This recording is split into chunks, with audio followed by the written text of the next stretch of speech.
Ali Khamenei कौन थे? दशकों तक ईरान पर राज करने वाले नेता और ऑपरेशन लायंस रोअर का पूरा सच। मध्य पूर्व की राजनीति में अगर किसी एक नाम ने सबसे ज्यादा प्रभाव डाला तो वह था अली खामेनेई। वे केवल एक राजनेता नहीं बल्कि ईरान की राजनीतिक और धार्मिक व्यवस्था के सर्वोच्च केंद्र थे।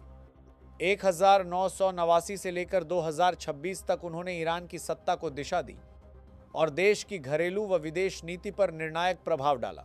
शुरुआती जीवन और सत्ता तक का सफर। अली खामेनेई का जन्म 17 जुलाई 1939 को हुआ।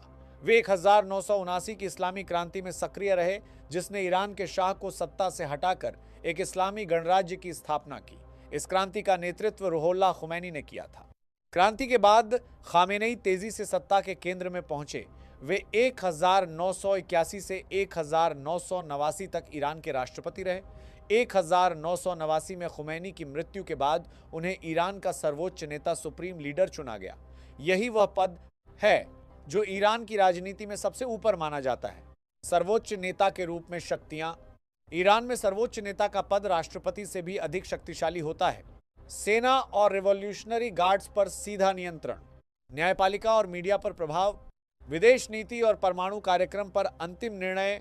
खामेनेई के कार्यकाल में ईरान ने अपने परमाणु कार्यक्रम को आगे बढ़ाया, जिससे पश्चिमी देशों, खासकर अमेरिका और इजराइल के साथ तनाव बढ़ा। इजराइल और अमेरिका से टकराव। खामेनेई की नीतियां स्पष्ट रूप से इजराइल विरोधी रही हैं। उन्होंने कई बार सार्वजनिक रूप से इजराइल की आलोचना की। इसी कारण दोनों देशों के बीच संबंध बेहद तनावपूर्ण रहे। इजराइल के प्रधानमंत्री बेंजामिन नेतन्याहू लंबे समय से ईरान के परमाणु कार्यक्रम को अपने देश के लिए खतरा बताते रहे हैं। नेतन्याहू का मानना था कि यदि ईरान परमाणु हथियार विकसित करता है तो यह पूरे मध्य पूर्व की स्थिरता के लिए खतरनाक होगा। ऑपरेशन लायंस रोअर क्या था? 2026 में ईरान, इजराइल और अमेरिका के बीच तनाव चरम पर पहुंच गया। इसी दौरान एक सैन्य कार्रवाई सामने आई जिसे ऑपरेशन लायंस रोअर कहा गया। इस ऑपरेशन का उद्देश्य ईरान की सैन्य क्षमताओं और नेतृत्व को कमजोर करना बताया गया। रिपोर्ट्स के अनुसार इस अभियान में ईरान के महत्वपूर्ण सैन्य और प्रशासनिक ठिकानों को निशाना बनाया गया। इसी दौरान अली खामेनेई के ठिकाने पर भी हमला हुआ। बाद में यह खबर आई कि इस हमले में उनकी मृत्यु हो गई। हालांकि इस घटना ने पूरे क्षेत्र में भूचाल ला दिया। ईरान ने इसे आक्रमण करार दिया और जवाबी कार्रवाई की चेतावनी दी। खामेनेई की विरासत। अली खामेनेई का शासन लंबा और विवादों से भरा रहा। उनके समर्थक उन्हें एक मजबूत और सिद्धांतवादी नेता मानते हैं जिसने ईरान को पश्चिमी दबाव के सामने झुकने नहीं दिया।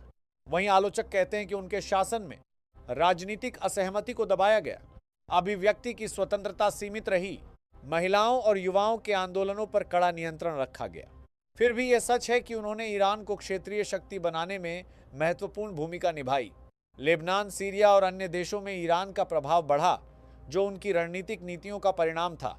आगे क्या? खामेनेई की मृत्यु के बाद ईरान में सत्ता संतुलन को लेकर अनिश्चितता बढ़ गई है। नए सर्वोच्च नेता का चयन देश की राजनीतिक दिशा तय करेगा। साथ ही इजराइल और ईरान के बीच तनाव कम होगा या और बढ़ेगा, यह भी आने वाला समय बताएगा।